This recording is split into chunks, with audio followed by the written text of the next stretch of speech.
Well, thanks everybody for joining us tonight for our first CommuniCoffee. This is not a community. This is a CommuniCoffee hosted by our Just Haiti friends. And so Thursday is World Hunger Day, and we are.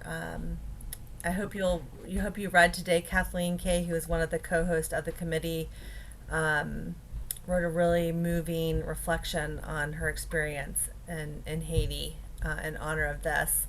And we decided to have this gathering as we reflect on that and as we move forward through the pandemic, knowing that friends in Haiti and even our sister parish in El Salvador are still struggling. So, Kathleen, I'm going to turn it over to you, one of our co hosts of the St. Jean Baptiste Committee. Thank you for hosting us tonight. Pleasure. I'm Kathleen Kay, and I'm co-chair of St. Jean Baptiste Haiti Committee, along with Kitty Fitzgerald, who you will hear from a little bit later in our plan today. She's going to provide a very moving video of Anstano and the work that's been done there.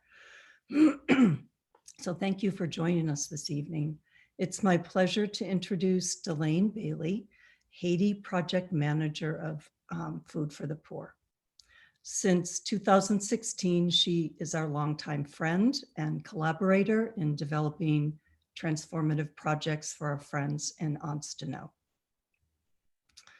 In the context of Anstano, when I think of Food for the Poor and Delane and Food for the Poor's presence in this town, which is at the end of a dirt road by the sea, I think of this seemingly random list of items: beans and rice, wells, community center, housing, sanitation blocks, and sewing machines. These are some of the significant contributions that Food for the Poor has brought to fruition. Delane, and you can make your own decision, uses her persuasiveness, her quietness, her prayerfulness, her practicality, and passion to bear on the process of finding funding, not an easy task. The result is transformative for the community, giving dignity and self-worth and purpose to our friends in Anstano. So what does this list look like in action? Sewing machines provided by Food for the Poor can mean someone's livelihood and a skill to teach young children. Sanitation blocks at the school mean that children can have privacy and dignity to use bathrooms, not a dirty alley. This may be most important for young girls. Lunches of beans and rice are being served at the school to pre-K to 6th grade children, somewhat taking the edge off of food scarcity at home, helping students to be more productive and focused in the classroom. In 2017, 2 wells were installed in the town. The water's clean and the well is a cheery gathering place.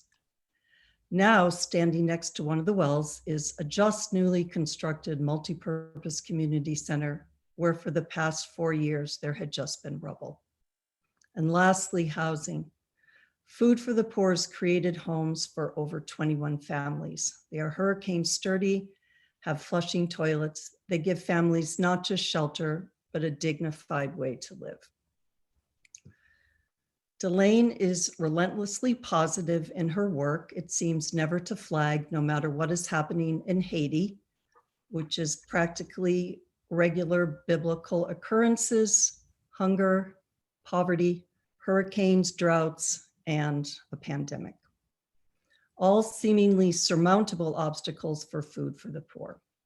And yet, Delane says that it is the Saint Jean Baptiste Committee that empowers Food for the Poor, and that Holy Trinity Church and their parishioners is setting the example for Food for the Poor to move forward with their work.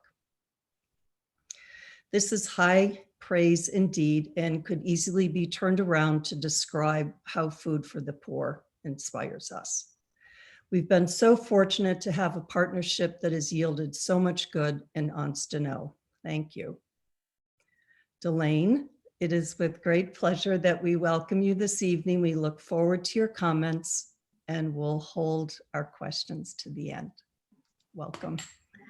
Thank you so very much. And very, very warm, sunshiny South Florida. Good evening to all of you. And I look forward to the day, as I said to Ashley earlier, that I will get to meet you all in the flesh. And I'm looking forward to that. I want to say a very special thank you to Holy Trinity for just being a light locally and internationally. The things that you do are literally life-saving. You have literally changed the topography of areas of our world like Amsterdam with your love, with your mercy, and with your compassion. I was born on the island of Jamaica, and I understand, I know poverty, and I don't like it. And so I have a personal vendetta against poverty. And so I'm just really grateful to be a part of Food for the Poor. I've been with Food for the Poor for 16 years. And just one slight move, Kathleen, I've moved from the project management side of things to now I'm working as the Church Alliances Development Manager. So I'm connecting churches, helping to strengthen their mission in carrying out the Great Co-Mission. And so this is what my purpose is right now. I am excited to be here. And I have brought along my friend Dennis with me, and Dennis is going to flip the screens for me because today I had so many issues, technological issues with computers. And so I've asked Dennis to come alongside. And so Dennis, welcome. And thank you for being a part of this evening. You know, as Ashley said earlier, that on Thursday, we're going to really take note of hunger. And, you know, everyone deserves to eat. And we say it in our prayers daily, give us this day our daily bread. And we pray it, and we pray, and I pray that today, not just for ourselves here on this Zoom, but I pray for the nations of the earth, particularly those countries that we have a presence in, Latin America and the Caribbean. You know, we visited an area in Haiti some time ago, and while we were there with our colleagues, we came to a village, and when we got there, there was a little boy that was sitting protectively over a small bowl of rice.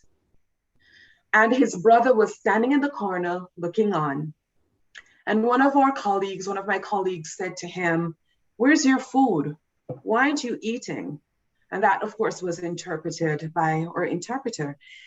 And he said something that sounded like this. I can't pronounce it quite like he did, but it sounded something like this. He said, "C'est pas jour pam pour manger jodia." What he basically said, it is not my day to eat. Today is not my day to eat. Can I tell you, everyone deserves to eat. And so at Food for the Poor, we encounter families living in very, very, very dismal, tough conditions. And I'm going to ask, I have a presentation, we're going to flip through it quickly, but I'm going to ask Dennis to begin with that. And we're going to go to the second slide. And I just want you to know that we work with churches and we're united. We consider ourselves to be united in God's work, to be able to do what we do. And we find people in destitute situations, and it's our hope to move them on this journey from destitution to hopefulness, to where they become motivated, to where they become empowered, and then where they become inspired. And so slide 3, who are we? Next slide, please. Who are we? So I met this little girl a couple of years ago in Thomaso, and her name is Micheline. And I had worked in Africa many years before, and so I was familiar to the sound of hunger, the cry, that high-pitched sound. And when I found her, drew attention that this kid was in danger. And this is one of the situations that you would consider destitute. And of course, we were able to put her in our vehicle, take the 3-hour mile trek to Port-au-Prince, and got help for her. So who are we? Food for the Poor. We're the largest international relief and development organization in the United States. And our work is really motivated by faith in God, spreading his unconditional love, regardless of race, regardless of wealth or creed, ministering to those who are desperately in need, primarily in 17 countries throughout the Caribbean and Latin America. And we recognize that the situations that we encounter, it's multi-dimensional poverty on every level. And our goal is really to bring solutions to all of those needs by providing life-saving food, secure housing, clean water, healthcare, emergency relief, micro-enterprise, projects and educational opportunities. And we start, as I said again, to the extreme cases of poverty, and we give people a better chance by showing them God's love. And we've been around for about 39 years. So next slide, where do we serve? So this kind of gives you the layout of where we focus. And we have just recently taken on Venezuela and Colombia. And when the storms in the Bahamas hit, we were there. Next slide, please. So Latin America and the Caribbean in 2019, it's interesting that everything we do now, we're talking pre-COVID. So in 2019, 47 million people were classified hungry. 200 million were food insecure, just literally meaning not enough food, or they were forced to reduce the amount of food that they eat. And this was by the Food Administrative Organization. Now, the pandemic really created a big issue and caused us to lose about 30 years in the fight for hunger, against hunger. Now, 30% of the population of these regions, they live in precarious state of food insecurity. Now, poverty, which I told you that I do not like because it leads to food insecurity, which leads to hunger, to starvation in many of these countries.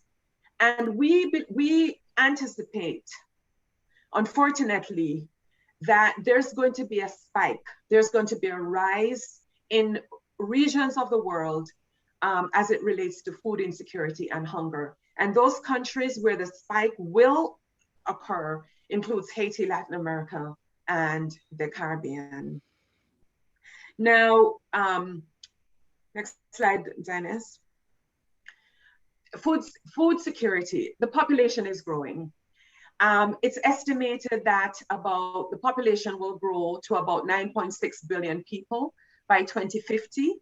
And by 2100, we expect to have about 10 to 12.3 billion people.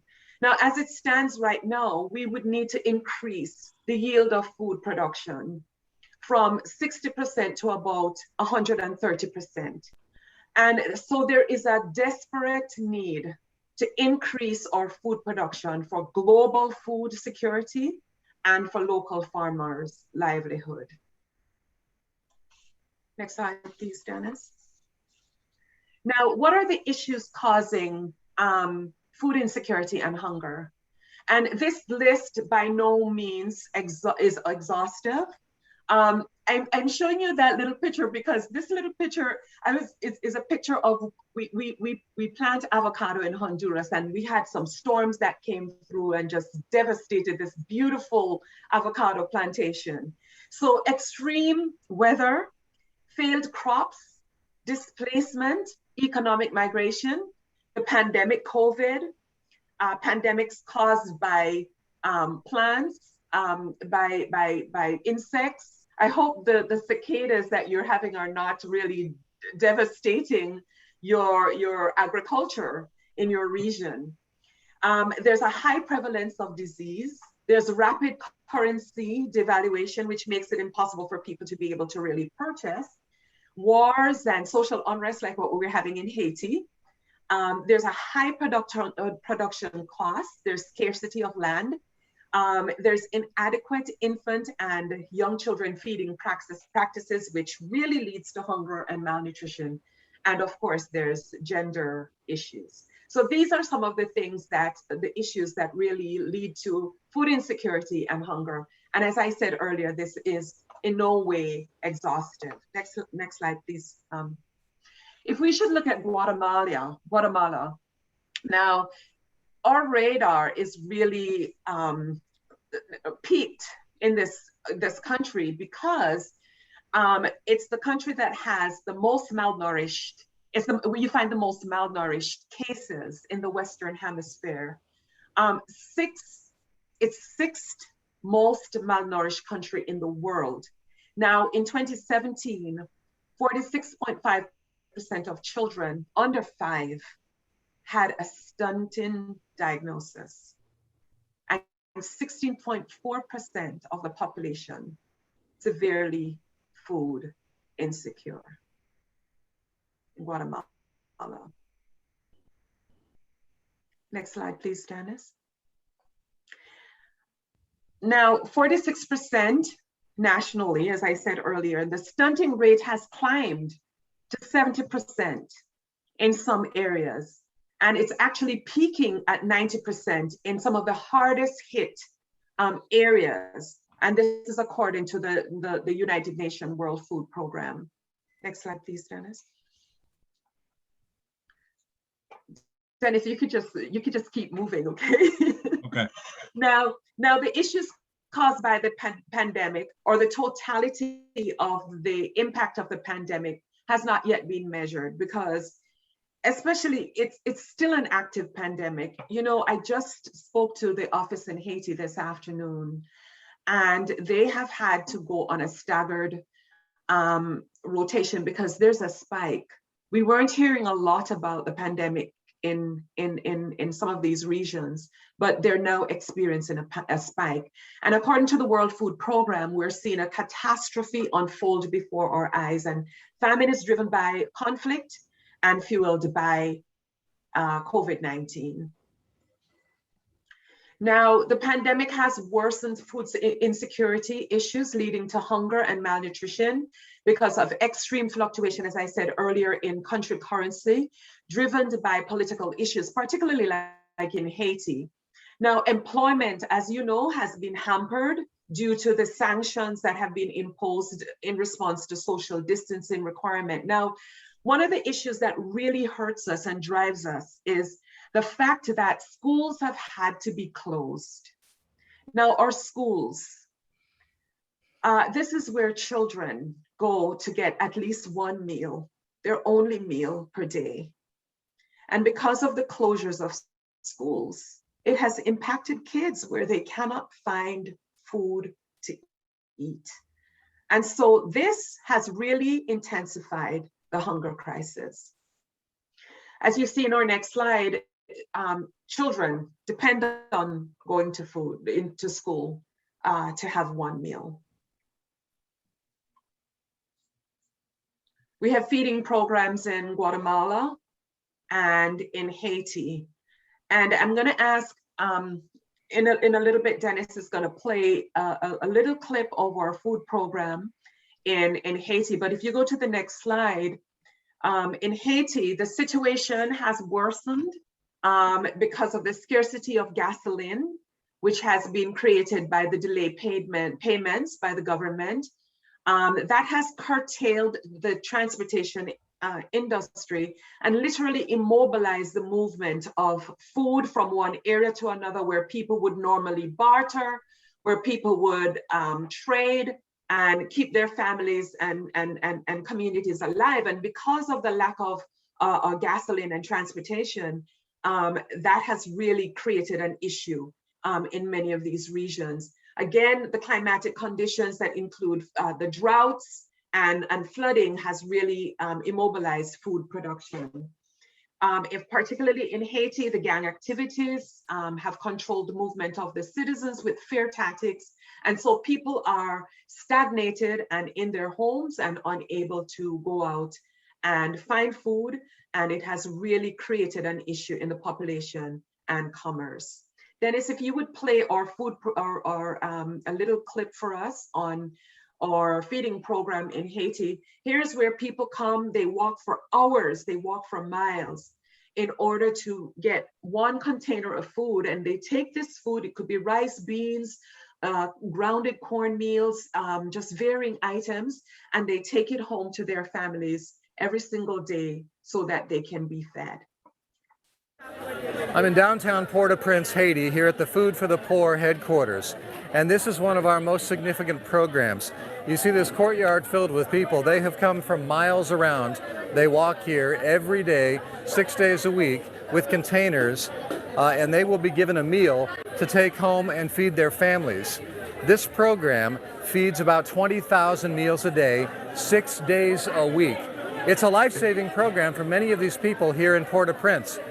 The fact of the matter is, many of these people will not have a good source of food for their families if not for this program.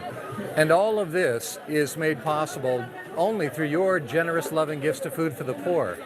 You see this rice and there's meat that's a part of this meal every day. This is the only good, healthy, nutritious food that many of these families will get. They're getting the good, nutritious food that they need to keep their families healthy, in many cases to keep them alive. A life-saving program made possible because of your generous, loving gifts to Food for the Poor. Thank you for making this possible. Thank you, Dennis.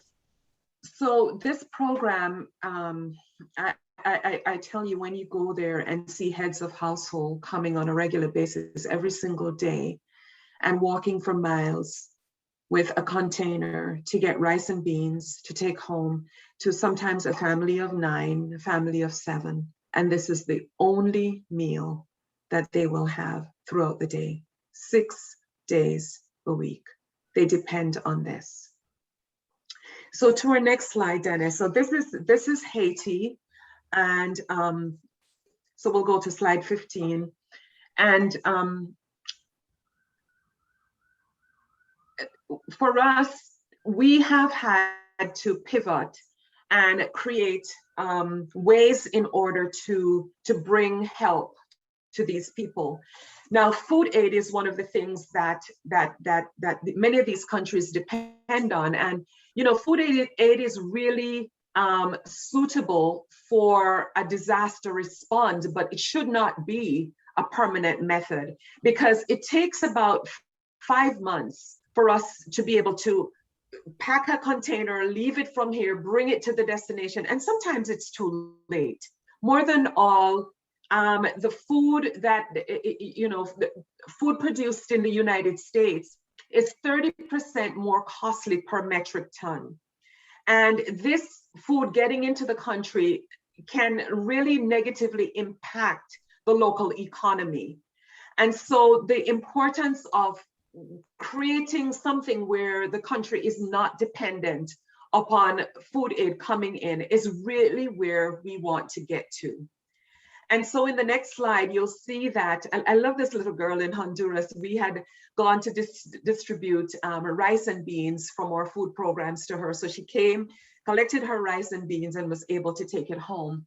But we are creating some efforts to help many of these communities to be able to pivot.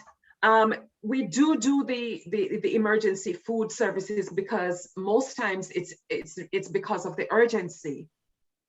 And so through our GIK, which is our Gift in Kinds activity, we provide food basket initiatives.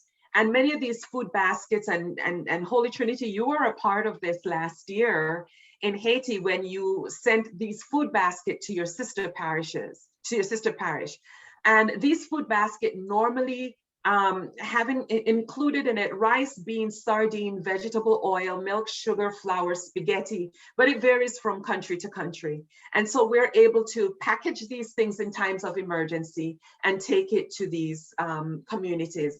We don't really want to depend on that. We want to be able to, as you see in our next slide, we want to be able to create long-term help for many of these communities, where we're able to build agricultural capacity, to be able to increase the income and livelihood by encouraging investment in education, health, and various improved diets to help the local economy.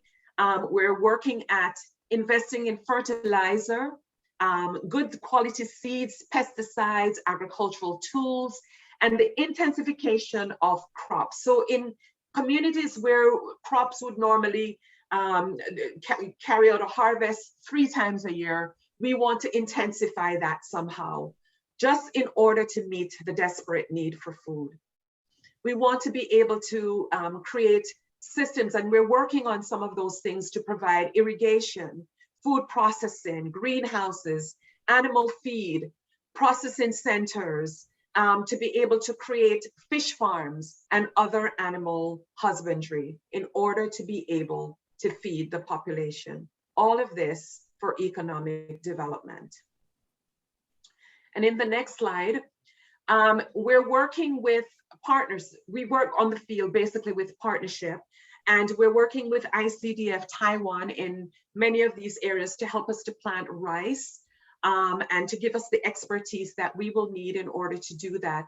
One of our highlights is the victory gardens that we create in certain regions, where we encourage farmers to pull their land together, and we give them the technical expertise that they need to be able to plant varying crops. One of the other things that we're doing is the moringa honey that we're producing in Hinch, where they can be able to create these bee farms. And as you know, honey, there's so much that you can get out of the bees. There is the comb, there's the honey, there's varying products, candles, and these things all will be utilized to create a market and be able to help with income generating productivity and programs for many of these families. Next slide, please. Now, we continue to create some of these efforts that we're making, for instance, in Haiti, to duplicate it in other countries by planting drought-tolerant seeds and treating and vaccination of animals. As I said earlier on, the rehabilitation of water harvesting structures and irrigation in order to help vulnerable communities to be able to produce and create a livelihood. We have planted cash crops such as beans and peas. Those are the ones that are quick and you get a quick harvest. And in the next slide, we have medium crops, those that, you know, gives the farmers a little bit of an expectation. And then the long-term crops, those are like avocado and coffee and moringa that will target a global market and help to meet the demands of the people and the population. Now, in the next slide, we will show you just a quick photo of some of the productions that we're doing. There is bean production, and this is particularly in Honduras. And in the next slide, we have coffee, the coffee industry that I think that you can relate to. And this is particularly in Honduras. There's the plant, and then there's the farm where the processing area where the beans are picked and processed. And we're able to give so many farmers a degree of livelihood and a way to be able to make a living. We serve in El Salvador, and I'm going to skip through these real quickly. We serve in El Salvador just in 2020 because of the pandemic. We shipped 176 trailer load of aid. It included food, medicine, healthcare. We do the same in Nicaragua. When you go on, because of the recent storms that we had, Hurricane Eta and Iota, so many farmers lost their livelihood because of the back-to-back storms that occurred.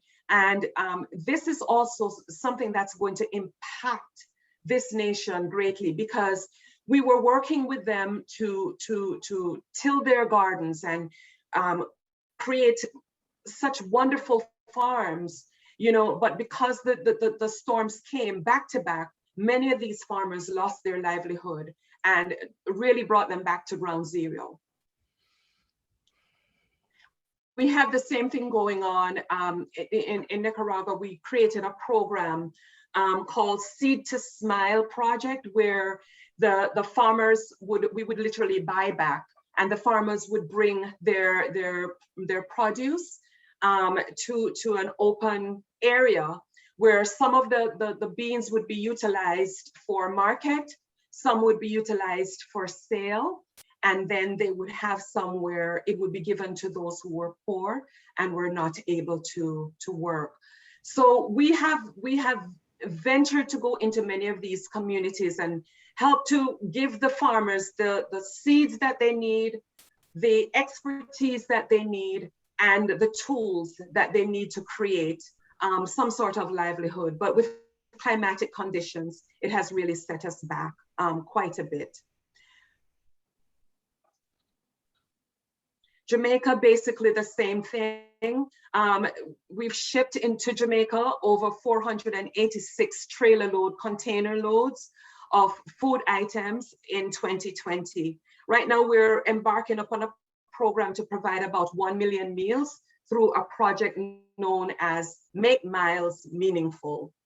And you'll see so much of what we're doing in these countries to just really help the population to be able to create for themselves. Because when I showed you earlier, with the goods coming in, number one, it takes a long time. Number two, it's very costly.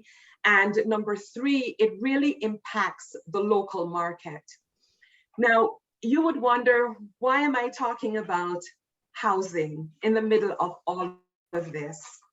Housing is extremely important because it plays an important role. It raises the level of comfort, the sense of dignity, the sense of security, where people can literally lock their doors, have this degree of safety, and lock their doors to go out and find work.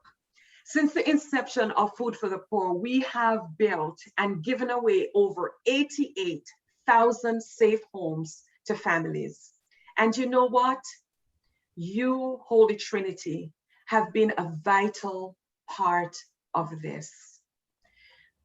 These homes are a shelter to people who are without. As I said, they have the comfort, the safety of locking their doors and going out to try to find work and be able to buy food for their families, to destroy and to break the cycle of poverty so that they can provide food for their families. These homes are 2 rooms with a sanitation block, a solar light with 3 bulbs in it. And you have helped to bring this kind of level of dignity to the people of Anzanold. And I'd like to ask Kitty to share a little bit about this kind of a transformation that happens. In my last slide, I will show you just the drastic difference that happens. This is a family in Ganthier. This is their before and after. Having a key to go inside of a structure like the one that's behind them makes an incredible difference. And you have helped to make that happen. So Kitty, would you share, please?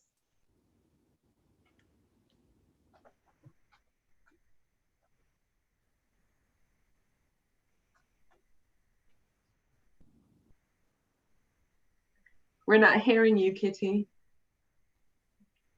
Okay. Hi, everyone. I'm a co-chair with Kathleen Kay. My name's Kitty Fitzgerald, and I have some pictures showing the kind of projects that Food for the Poor has been involved in at our sister parish. But first, I wanted to just orient you to where our sister parish is in Haiti. Our sister parish is in Anstano, which is on the southwest coast. It's about 200 miles from Port-au-Prince, which doesn't sound like a very long distance, but because of the poor condition of the roads, it can take a very long time to travel. And here's an example. So on our visits to the sister parish, we usually take this small plane and we fly as far as we can west.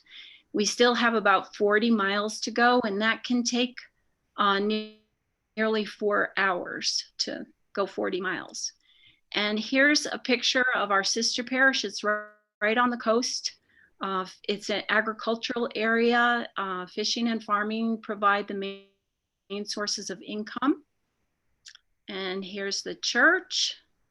There's also 4 or 5 chapel areas too, so the parish is actually quite large. And Holy Trinity became involved in Haiti soon after the earthquake in 2010. We were looking for a way to get involved, and we became aware of St. John Baptiste, which needed a sister parish. And so we decided to become a sister parish. And this is the parish school. This is the way the parish school looked when we first visited. And the community really wanted to rebuild it. It wasn't in very good condition. It was too small, and the classrooms were in pretty bad shape. And members of our committee became aware of Digicel Foundation, which was rebuilding schools in Haiti after the earthquake. They contacted them, and amazingly, they agreed to rebuild our school. And so this is the new school. It's 10 classrooms. And in the school, there's over 800 kids. It's co-ed, and it involves all the grades from pre-K through the end of high school. And the classrooms are much nicer than they used to be. And about 3 or 4 years ago, Holy Trinity invested in a solar electrical system for the school, and also a computer lab. Unfortunately, the location of our sister parish in Haiti makes it vulnerable to hurricanes. And a particularly bad one came through in 2016, Hurricane Matthew. It caused a lot of destruction in this area of Haiti. Many of the homes and the buildings in Haiti they're not built well. They're not built to code because people have to build cheaply. And so the buildings come right down in a hurricane. We became aware that Food for the Poor was in our area of Haiti, helping with relief efforts after the hurricane. So we contacted them, and they were digging wells, and they offered to dig a couple wells for our town. And here's one of the wells, and it's very popular, so we could tell it was really needed. When we visit our sister parish, we hear people using this well. They never stop using it. It starts early in the morning and it continues through the evening. And having 2 wells in the town has been so helpful, because it means that people going for water to bring home water to their families, they don't have to walk as far. And mostly it's the children that have to carry these heavy buckets of water home to their families. Another great thing that Food for the Poor did for our sister parishes to provide food for the school lunch. Before they did this, the kids didn't have a school lunch. And the pastor of St. John Baptiste, Père Meda, said that many kids would come to school hungry. So this has been hugely helpful, because it's much easier to learn if you're not hungry.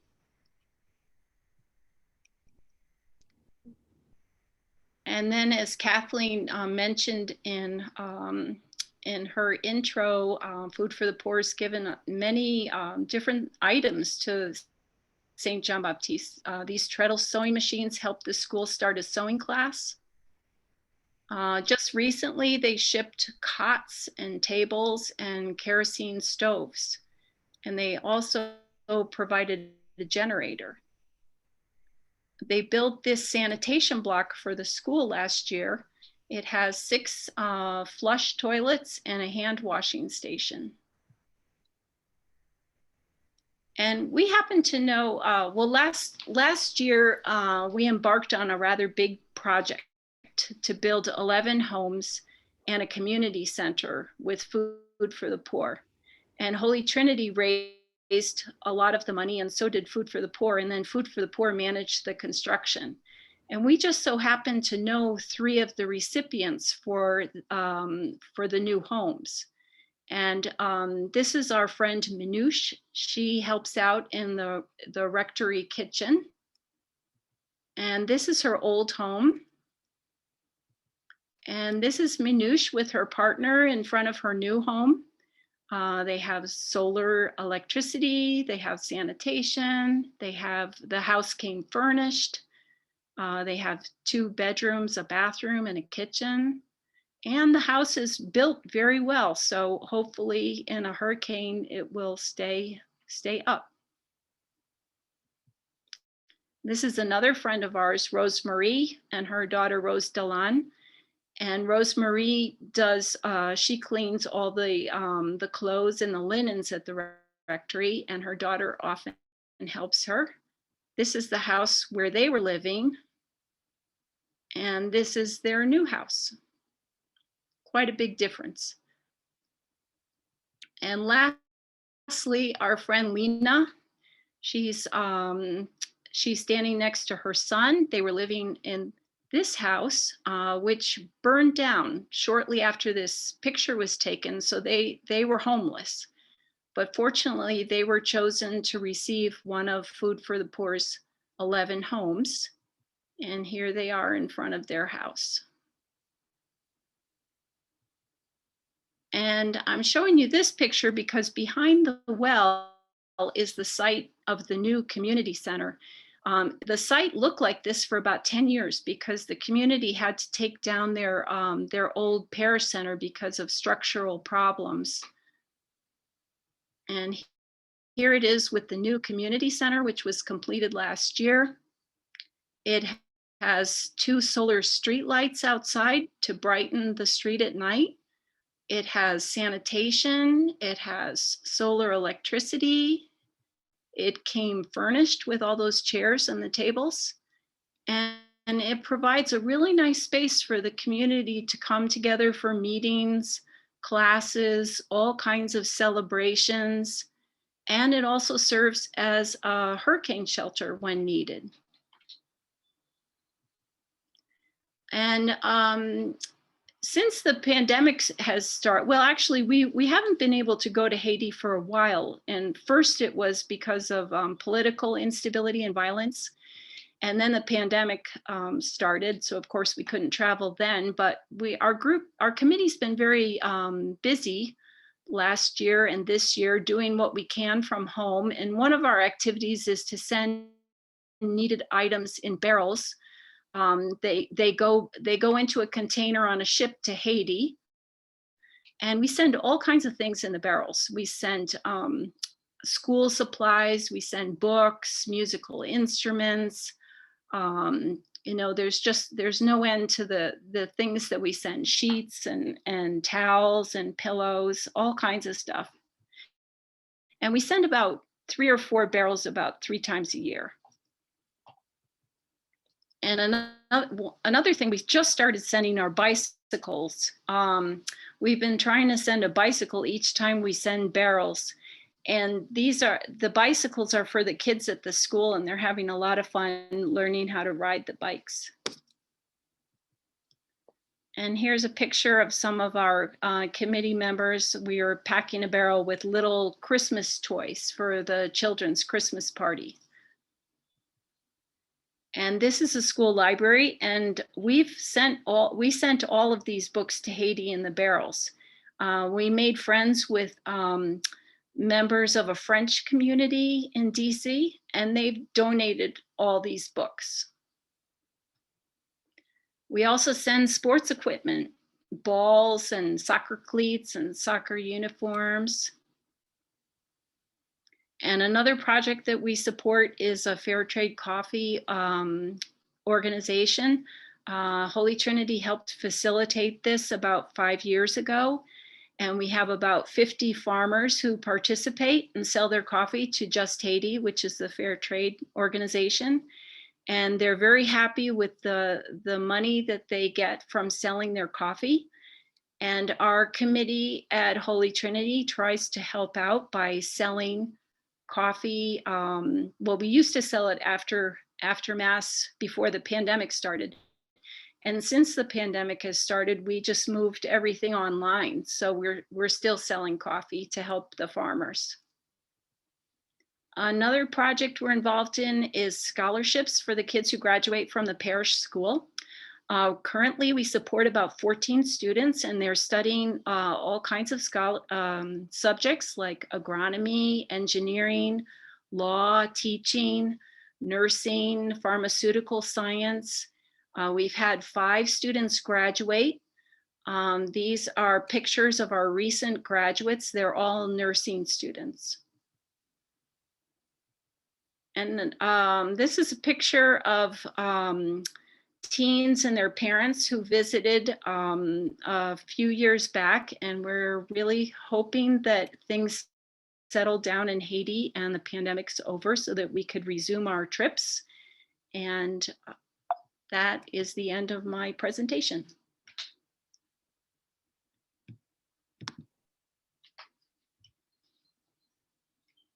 Thank you. Thanks so much for all that you do. You are really making a difference in the lives of people. And we are grateful. We're so grateful to partner with you on so many things. And I wondered if there were any questions. Would this be a good time, Ashley? Yeah, absolutely. If anyone has any questions, you can put them in the chat or just speak out.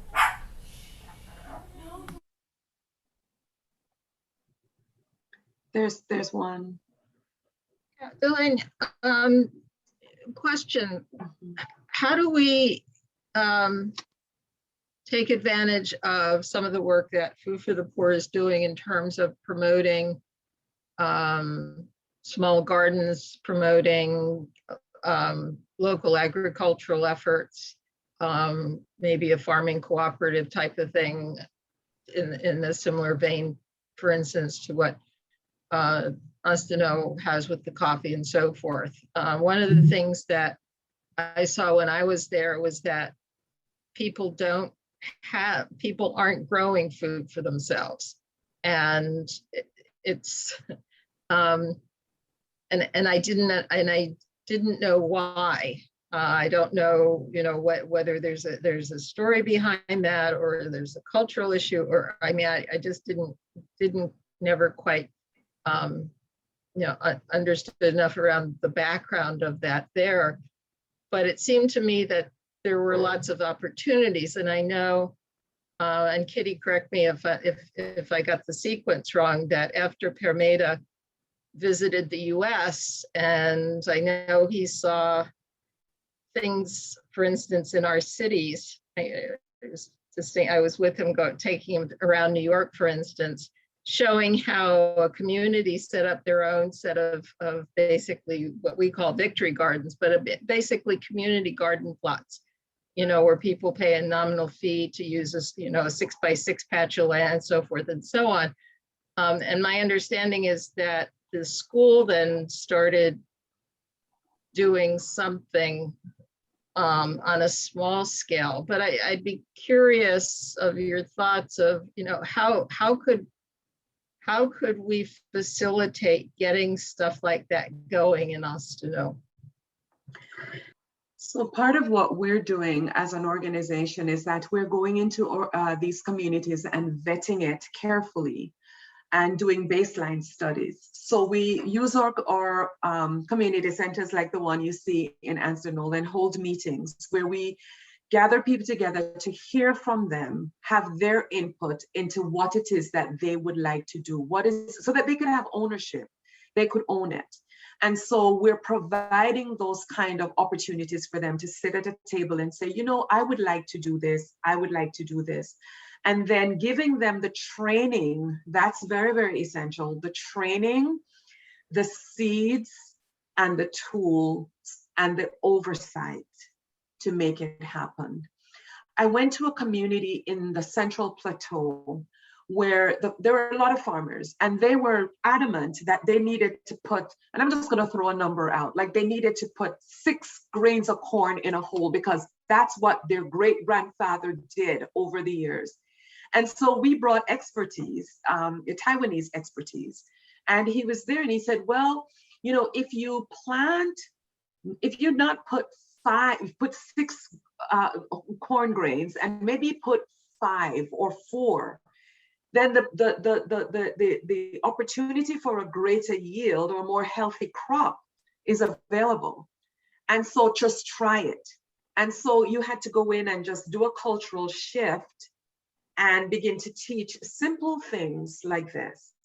And it was amazing to see how the crops grew, and they weren't suffocated growing up. You know, they had space to grow and space to mature. So the thing that we're doing is vetting each community carefully, going inside of it and doing baseline studies, finding out what it is that they do best at. And then from there, we give them the tools that's necessary, provide the oversight and the training to help them to be successful. So what is it that we would need to do to kind of kickstart that in Anstanold? So if you wanted to do something like that in Anstanold, our office would need to go in and do that kind of a baseline study to see what would be best based on the climate, what would work best there, you know, and then figure that out and then create a proposal. And based on the investigation that's done, and then present the proposal. So we would have people go in and do all of the studies, soil testing. Are there people that want to do this? Who will take charge of it and give it oversight in the community? What kind of leadership? How enthused is the leadership to make sure that this becomes successful? And so those things we take into play and then go in and begin those kind of work. And the second part of that question has to do with fish farming, because that was another thing that was raised when Kitty and I were there a couple of years ago, that the kind of down the more fishing village part that was kind of down the road, was they were talking about, well, they had heard about the possibility of fish farming, and isn't that something they could do? Can we help them do that, et cetera, et cetera. So would it be a similar type of thing to look at for that? Absolutely. We have ventured into tilapia raising, and that is very costly. And so we've kind of backed out of that in particularly in Haiti.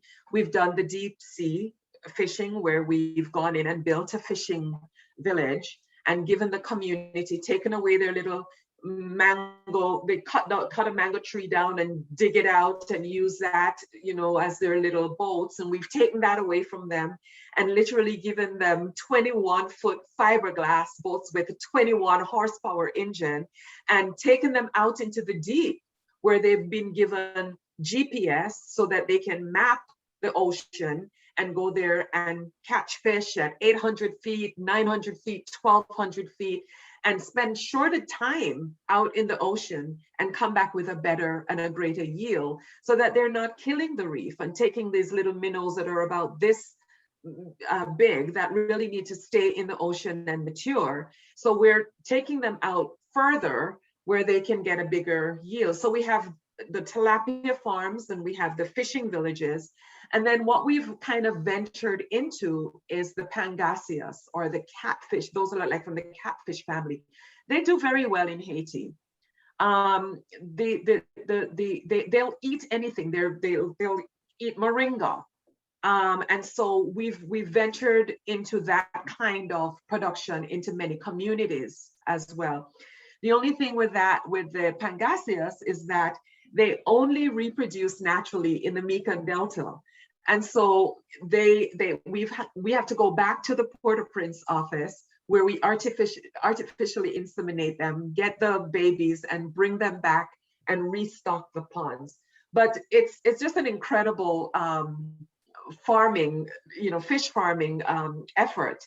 And so these kind of opportunities are available as well, but we would have to go into the community and spend some time and do a study to make sure that whatever we're doing, it's going to be successful and it will really accomplish what we're setting it out to do, is to break the cycle of poverty and to empower the community and empower the farmers. And they're willing to do it. If they get the seeds and if they get the training, they will do it. They would want to do it because they don't want their children suffering. And one of the things that we're doing is planting a lot of trees because, in Haiti, they've cut down most of the trees for charcoal. So we're providing food and fruit-bearing trees for them to be able to feed their families. And if the community had an interest, what would be the investment cost to set something like that up? So it varies. It depends on what they'd like to do. So that varies. And my suggestion is that they would, that Pierre Medard would need to send an email or a letter to the Port-au-Prince office to say, we're interested in something beyond the housing. We would like to be able to do something that will help to break the cycle of poverty. Can you send your community development officer to our region to do a study and see what would be most suitable for the community? And then we'll take it from there. Kitty or Kathleen, can you talk about, it was great to see the housing success that we've done so far with our partnership. But I know that we are embarking on a new effort to raise money for additional housing. Can you just talk about that goal this year for a minute? Sure. The community has asked for more houses. They love the houses, and so they've asked for 10 more houses. And the people that have been chosen to get the houses have submitted their paperwork, land titles, for Food for the Poor to make sure all the paperwork is in order. And so we are hoping to do that, to provide 10 more houses with Food for the Poor's help. And I'd just like to add into that a little bit. I see from one of the chats somebody talking about El Salvador and the issues with land title. We will not build anything permanent without proper land document. And so that's one of the challenges. And so we've almost completed that investigative work in Amsterdam for the next group. And I'm just going to put this out there, Ashley, that our prices have had to go up because, as you can imagine, we talked about the transportation costs and the challenges with that and the gas increase and all of that.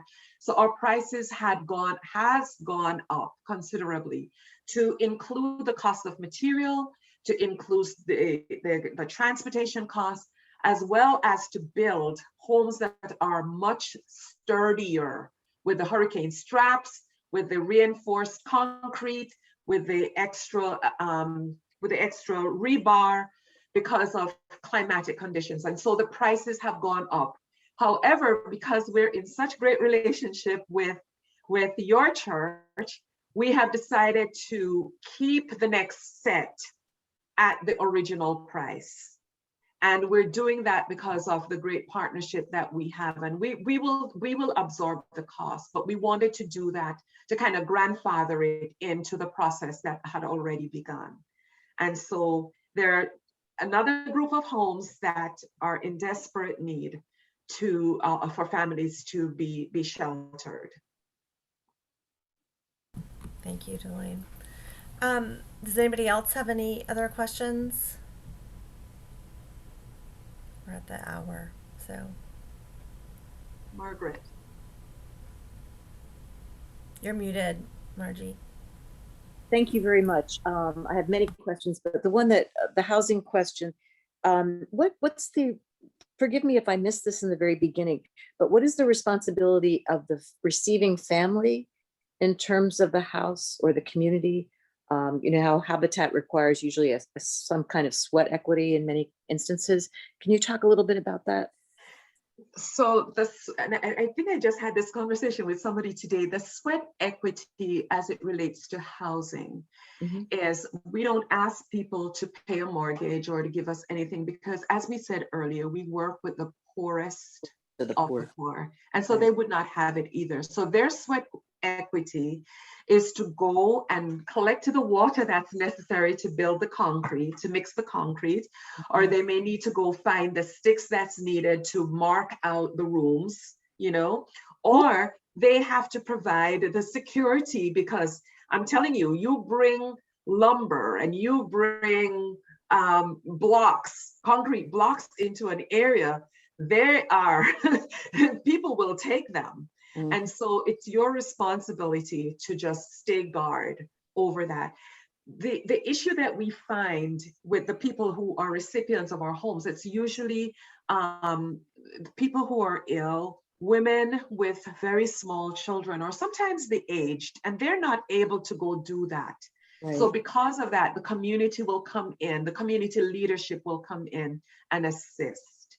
But this is the only sweat equity we ask for, is that they, you know, provide the security, go get the water, and just kind of watch over their stuff, you know.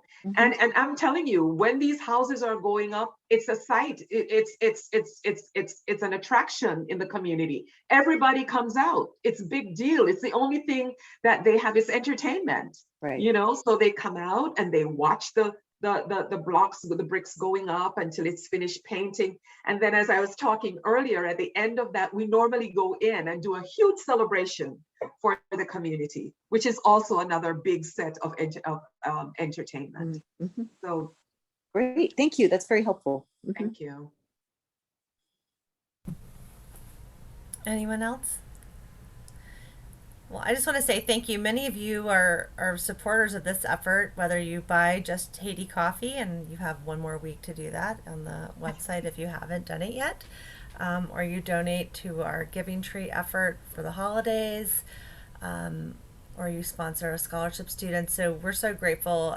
Both of our sister parishes, and Margie leads our effort with Maria Madre in San Salvador. So these are important relationships, and I'm grateful for your time tonight, and we're certainly grateful for our partnership with Food for the Poor, and we're looking forward to these next 10 houses, which you'll hear a lot about in the coming year in the social justice letter, I'm sure.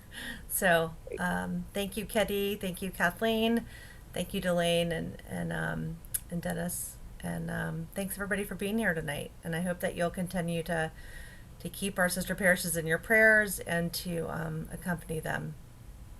Thank you, Ashley. Thank you so very much. Thank you. And it's my prayer for every single one of you that God would just protect you, protect your families, watch over you. I know we're living in very uncertain times, and God has been really faithful to us. And I just pray that you will continue to accept and receive His grace and His protection over your lives. And thank you so much for investing in children. I am so excited when I see pictures of these young, bright minds in Anzano graduating from school. This is where leadership begins. And you are doing just that. So thank you so very much, and for allowing us to be a part of what you're doing. Thank you so much, Delane. Thank you, Delane. Thank you. You are special. All right, thanks everybody. Go buy some coffee, and and we'll talk to you soon. Thank you, Ashley. Thank you so Bye, much. everybody. Thank you, Good Dennis. night. Thank you. Thank you.